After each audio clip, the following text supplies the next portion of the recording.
So what does pursuing success God's way look like? Like when someone comes to you and they want help, maybe they're coming from a corporate background Mhm. or maybe they're, maybe have been a stay-at-home mom for years and now their kids are grown and they want to pursue some new interests that they haven't started. How would you help women that are in those situations?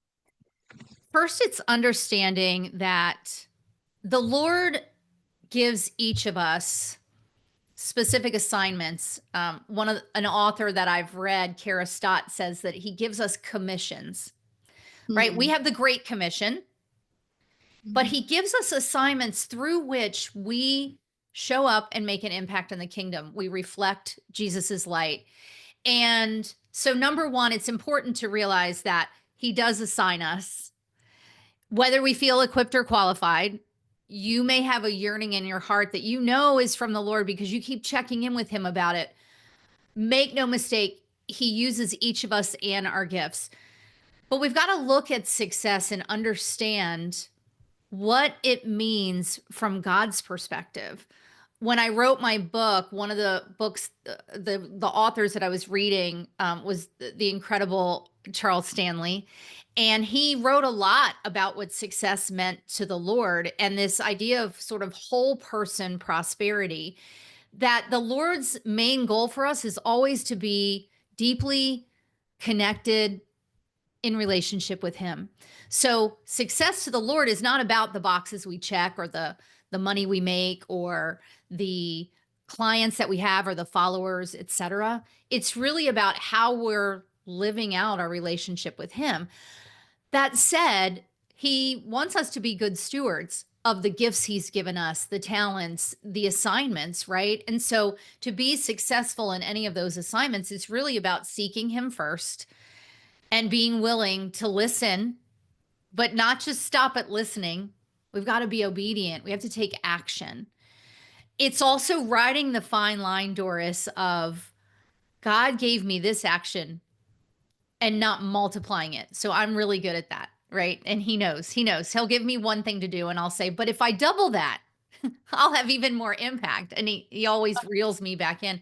So defining success from that perspective of your relationship with the Lord and are you listening? Are you seeking? And then are you being obedient in it?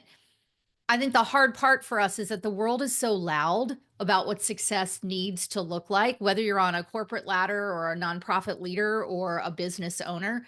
It's very loud that we have to go after it and make it happen and we have to hustle harder.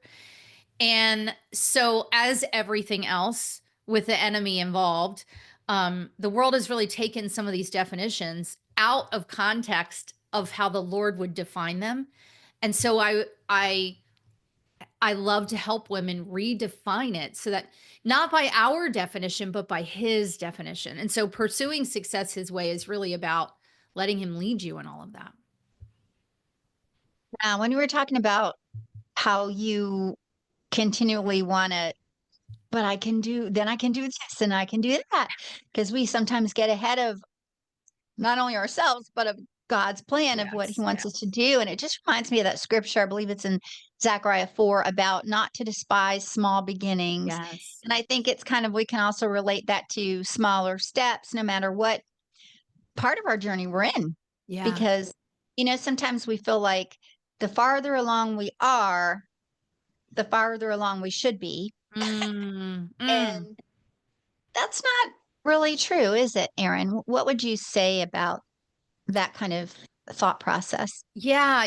So often I think it comes down to two things. One is we think we know where we should be in comparison either to where we were or to where others are. And we're clear, right? The Lord told Joshua to not look left and right. He tells us this throughout the word. Like, no, no, no, don't pay attention to what, don't be conformed to the world, right? You have a unique and spirit filled assignment. Pay attention to your assignment. So, number one, I think we get caught up looking left and right and thinking we should be further along, or, um, or if we are further along, that we should have more, or whatever that is. And then, secondly, this always comes back to seeking him. The foundational verses for my business are John 15:4 and 5, right? Because we can do nothing without him, and Mhm. all of our nourishment comes from the vine.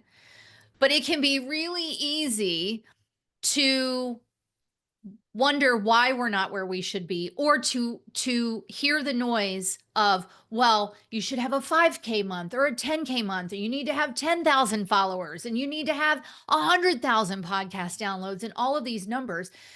And so then that distracts us from focusing on being fully devoted in what he's given us to do.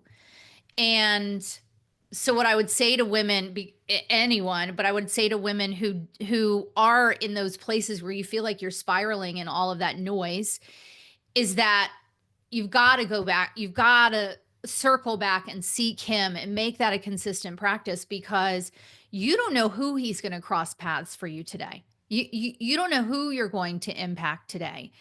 And what if that person you impact was a seeker and gets to experience Jesus because of the supposedly small step you took? I mean, really, that's what we're here to Yeah. do, right?